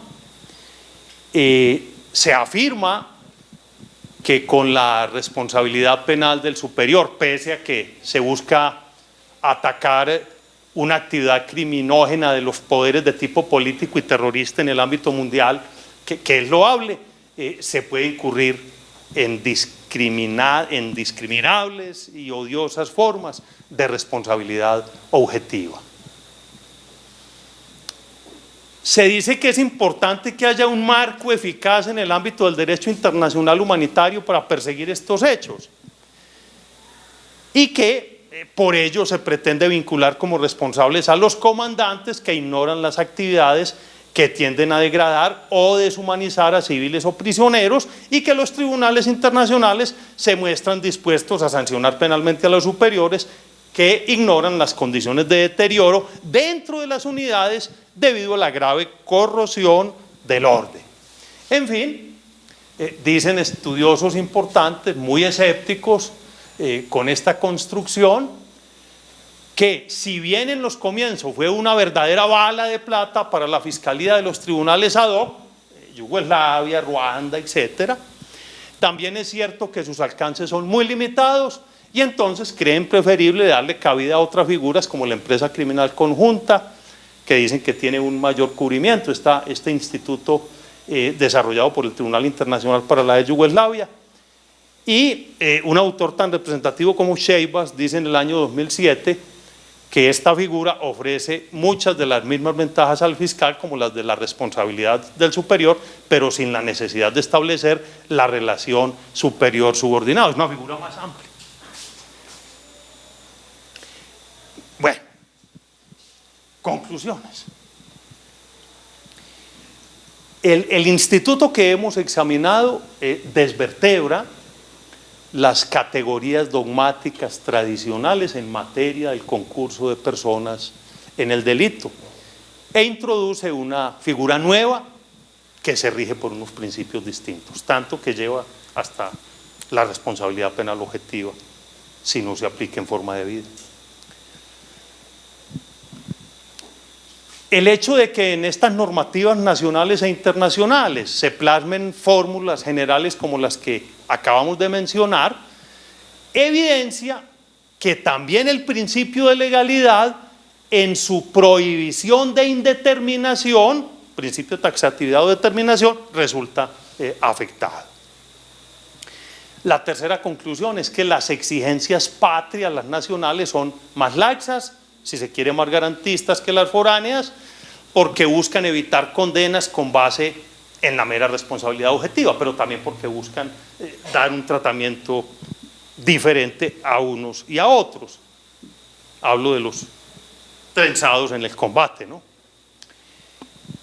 La proyectada ley estatutaria de la JEP, en sus artículos 66 a 68, introduce una fórmula precisa y muy laxa que no concuerda ni siquiera con el contenido del artículo 6º de la ley 1418 del 10 en materia de desaparición forzada.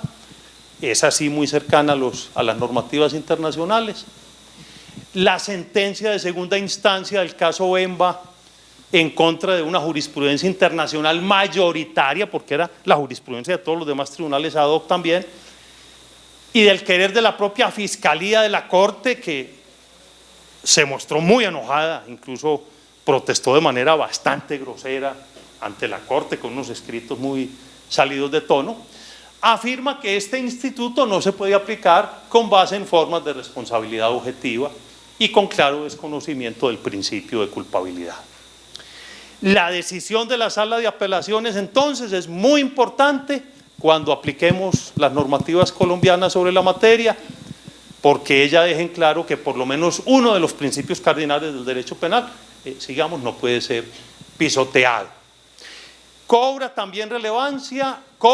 relevancia las dificultades probatorias que genera una construcción como la examinada, las dificultades para establecer que el superior tiene conocimiento de los hechos punibles, o por lo menos que los ignora de forma consciente, son más que evidentes, y la sentencia de segunda instancia, diría Damasca, nos muestra que esta figura también tiene su lado oscuro. Sigamos. Muchas gracias, sigamos. Esta foto, gracias. Esta foto, que es muy bella, la hice desde el balcón de mi apartamento hoy a las 2 de la tarde, es para mostrarles cómo la naturaleza, en medio de esta Medellín que se volvió una urbe contaminada e inhabitable, donde miles de personas están muriendo cada año a raíz de la contaminación, la naturaleza se resiste y este Guayacán maravilloso sigue floreciendo. Muchas gracias.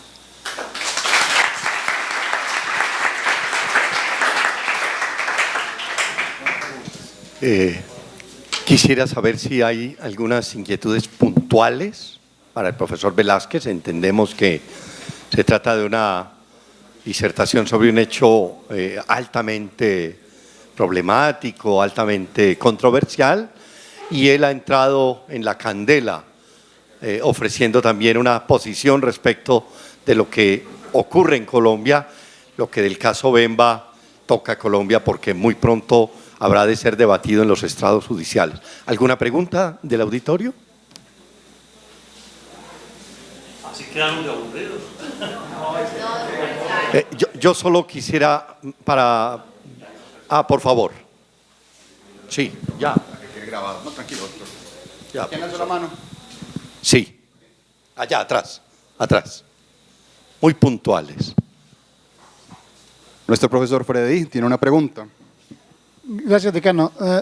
Doctor Velázquez, lo que pasa es que tengo la impresión de que no solamente el caso africano mencionado hoy en la conferencia, sino que como que es una tendencia en la sala penal a hacer como dejación de la dogmática en materia de autoría y participación, y parece pues que las teorías que estudiamos en derecho penal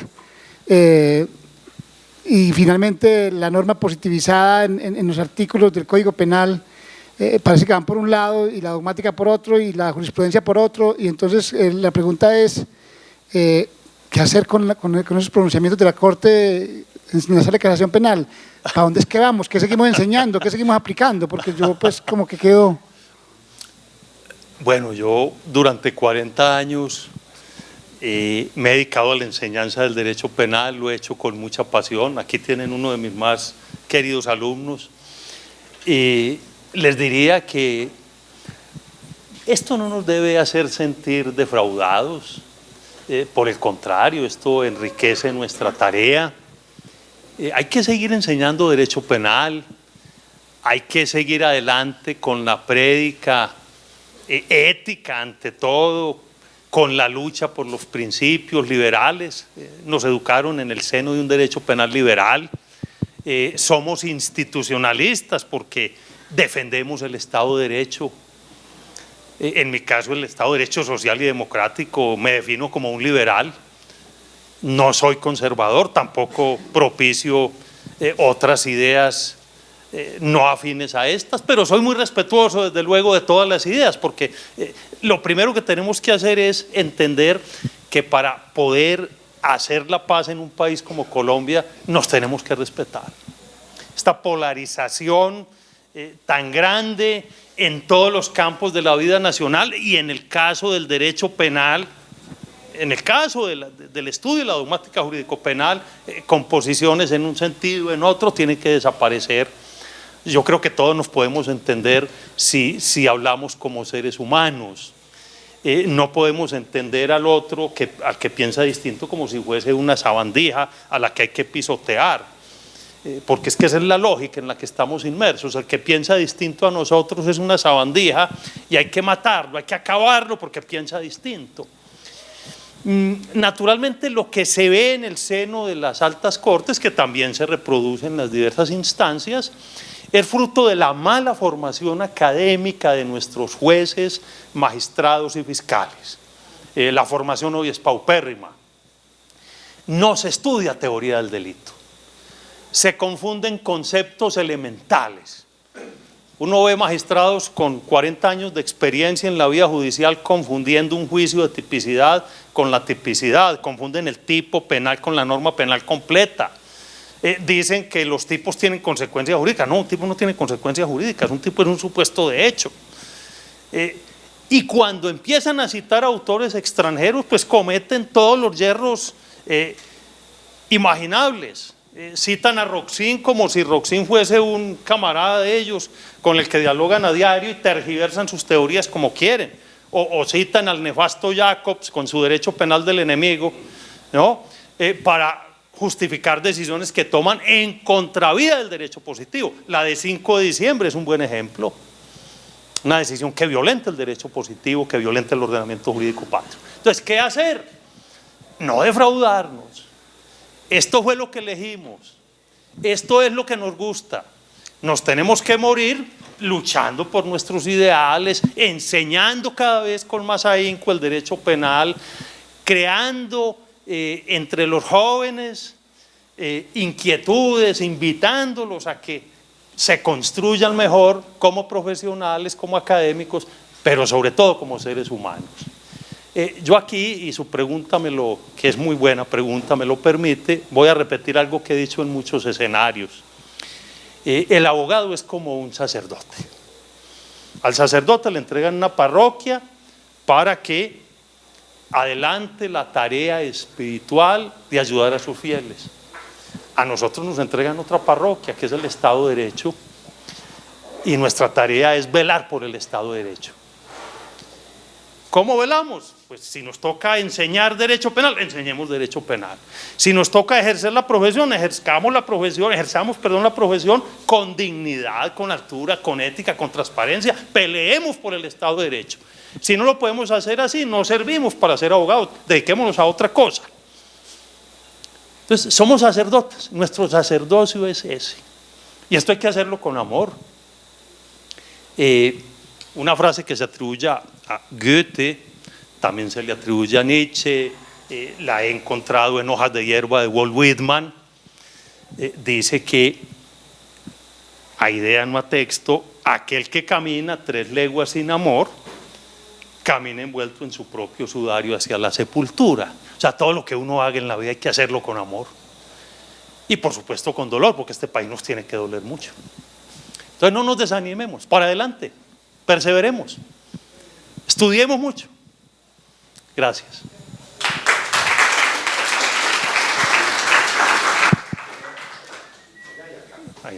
Doctor Velázquez, buenas noches para todos. Buenas noches. Los profesores y compañeros. Muchas gracias por la charla, la capacitación. Realmente me quedan muchas dudas. Una de ellas es que la Corte Penal Internacional o Internacional Penal, como usted bien lo decía, doctor, se rige por el principio de complementariedad, ¿cierto? Que es que cuando el Estado no haya querido juzgar o lo haya juzgado con negligencia o no lo dejan juzgar, entonces con base en el Estatuto de Roma, ¿cierto?, que es un convenio internacional ratificado por Colombia y del cual hacemos parte. Entonces, si se llega a juzgar, ya bien sea un mando militar o de las FARC por parte de la Justicia Especial para la Paz, entonces esta sentencia, pues a mi parecer, o no sé si quiero que me resuelva la duda, podría irse a la Corte Internacional Penal o Penal Internacional, como nos han enseñado, pues porque el Estado estaría siendo negligente, pues lo veo yo desde mi punto de vista, según lo que usted nos acaba de esbozar, pues porque están incumpliendo con lo que está pactado en el Estatuto de Roma, que es una norma de carácter supranacional y que está por encima de la Constitución, pues según lo que nos han enseñado nuestros docentes. Está a nivel de la Constitución, pero pues en estos casos, como hay pronunciamiento de la Corte Constitucional y está violentando un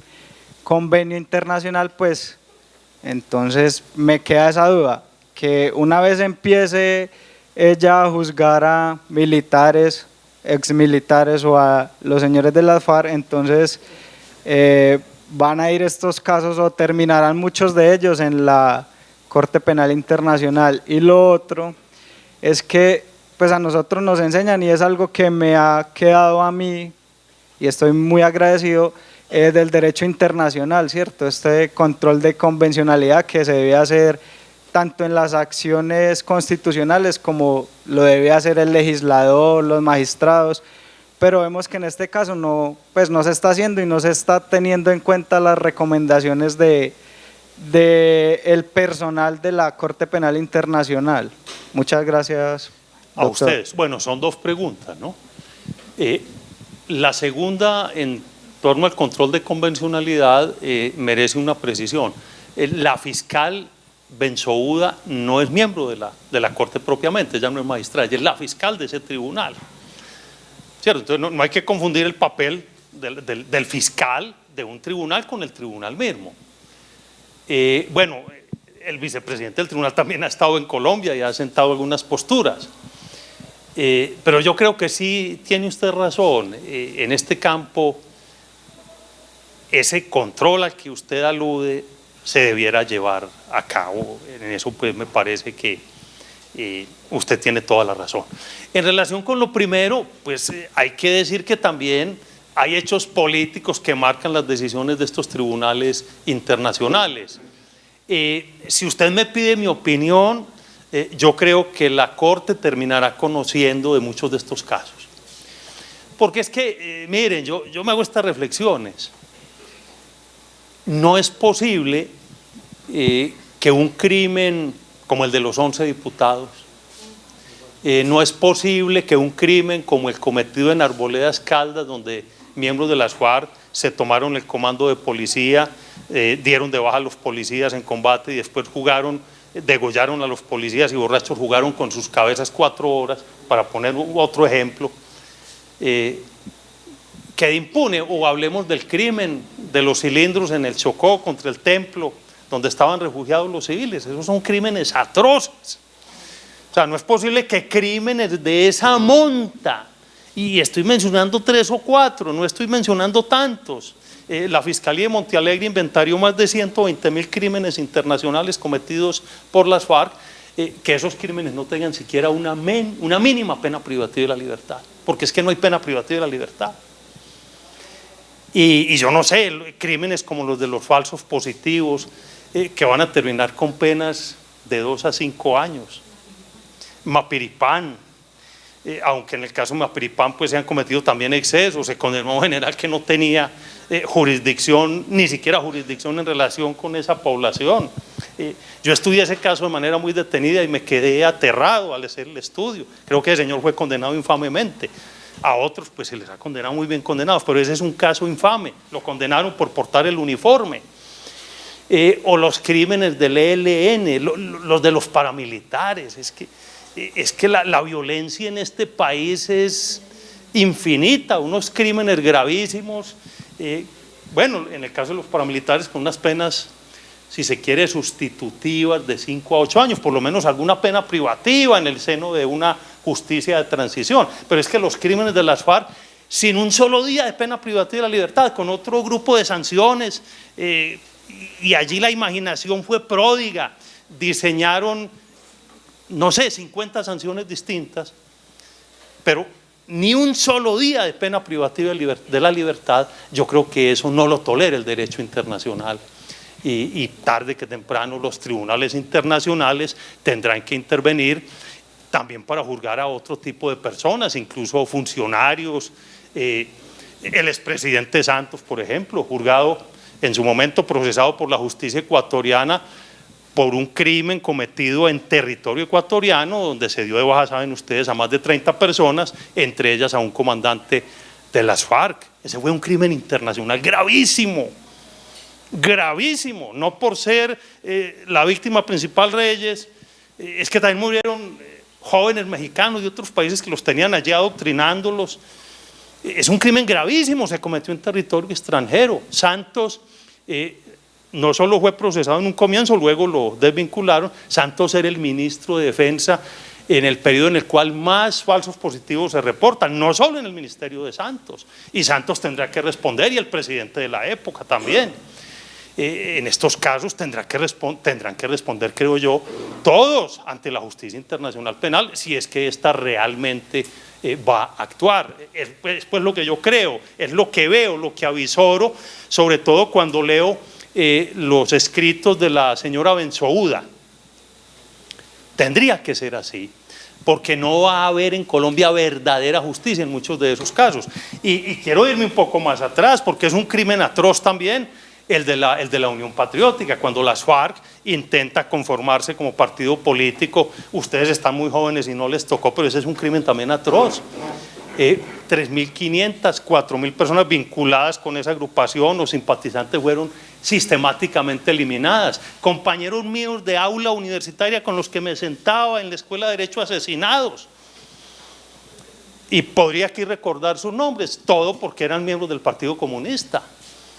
Entonces son crímenes gravísimos también. Es que hay que mirar las diversas caras. Aquí no nos podemos enceguecer criticando a las FARC porque se volvieron un movimiento terrible, una banda criminal terrible. No, tenemos que pensar en los otros grupos armados, ilegales, y nos falta mencionar otros que han cometido y siguen cometiendo crímenes muy graves, y en este país ha habido crímenes de Estado también muy, muy graves.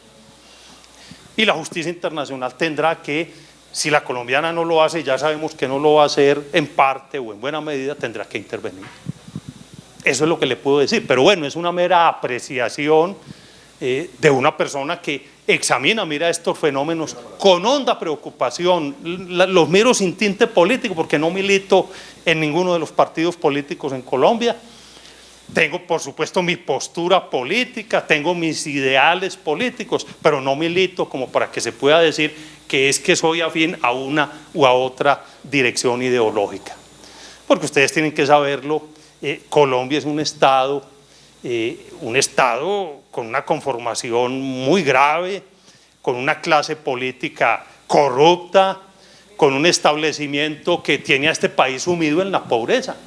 Miren, Colombia, según los datos más recientes, es el tercer país más desigual en el mundo.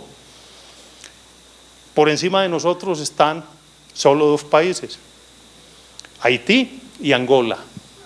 Estamos a la par de República Dominicana en las mediciones internacionales. Este es un país con una desigualdad social estremecedora.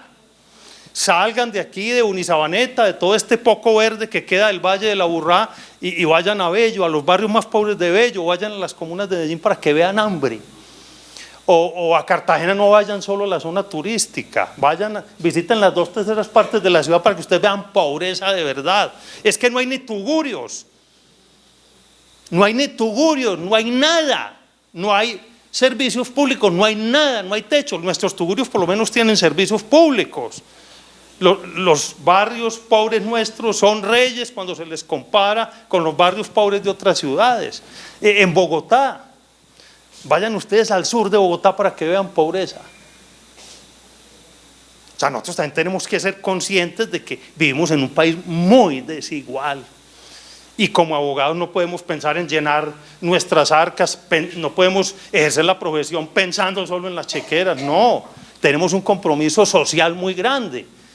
Si no somos capaces de ejercer la profesión con ese compromiso, no servimos para ser abogados. Tenemos que tener conciencia social ante todo.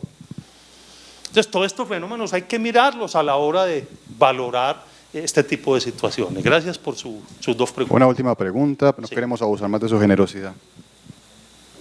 Buenas noches. Buenas noches. ¿Me podrías indicar, por favor, bajo qué criterios está, mejor dicho, Corte Internacional Penal? Gracias.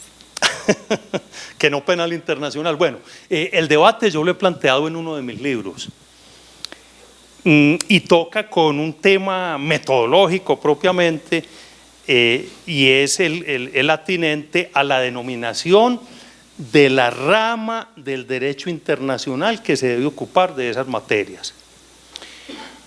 A mí me enseñaron, en la universidad me lo enseñó, por ejemplo, el profesor Hernán Valencia hace muchos años, que cuando hablábamos de derecho penal internacional, y así sucede en los grandes tratados de derecho internacional público, se alude a aquel derecho penal que toca con la colaboración de los estados. Por ejemplo, la extradición entre los estados, los convenios de entrega de delincuentes. Pero resulta que esa categoría, que es una categoría académica de la discusión propia del derecho internacional, fue revertida durante los últimos años y se resultó llamando derecho penal internacional al que tradicionalmente llamábamos derecho internacional penal, porque es que estamos hablando de una rama del derecho internacional. Y ya no se habla del derecho internacional penal por gran parte de los estudiosos, algunos por fortuna sí hacen el distingo, sino derecho penal internacional. Y entonces cuando traducen la expresión en inglés al español, hablan de la Corte Penal Internacional. Yo creo con ese punto de partida, si es que estamos hablando de derecho internacional penal, que habría que hablar de la Corte Internacional en materias penales, pues porque hay otra Corte Internacional en otras materias. Y bueno, este es un debate académico, pero ya que usted me pregunta, esa es la razón de ser, no es una opinión caprichosa. Se pueden consultar textos sobre la materia y va a encontrar usted que las opiniones son divididas. Y es una forma como el lenguaje se va acomodando y se va mutando y vamos utilizando denominaciones que no se compadecen con la realidad. Les voy a poner otro ejemplo. Aquí se generalizó tanto que el diccionario de la Academia de la Lengua Española, que Guillermo llama la Real Epidemia de la Lengua, así lo llamaba él desde estudiante cuando era muy... Guillermo ha sido un hombre muy procaz, la Real Epidemia de la Lengua, la incorporó, hablamos de tráfico de estupefacientes. Resulta que los estupefacientes son apenas una de las especies de las drogas prohibidas, una especie de las drogas prohibidas, debemos hablar de tráfico ilegal de drogas, dentro de ellas los estupefacientes, y así, ¿no? Y ahora en este proceso que estamos viendo, que se llama proceso de paz, pues el lenguaje se ha acomodado, les decía ahora, de forma muy caprichosa, ¿no? Un criminal de lesa humanidad se volvió rebelde, se volvió delincuente político, por ejemplo, pues para hablar solo de esas categorías. Una sustitución de la Constitución se llama tragarse un sapo, ¿no?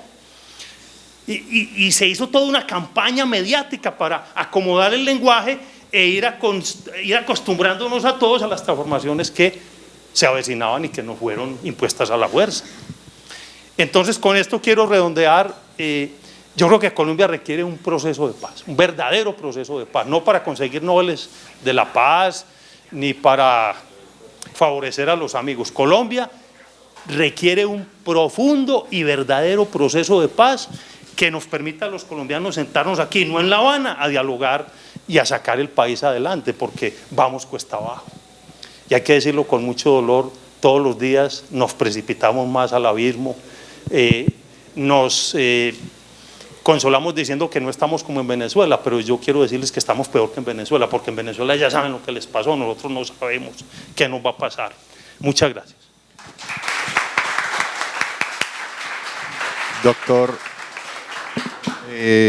no nos queda sino expresar nuestro agradecimiento. Yo diría que pocas veces en la vida profesional y académica he estado en presencia de una persona tan generosa con su conocimiento, tan sencilla, tan humilde y tan llena de sustancia y significado.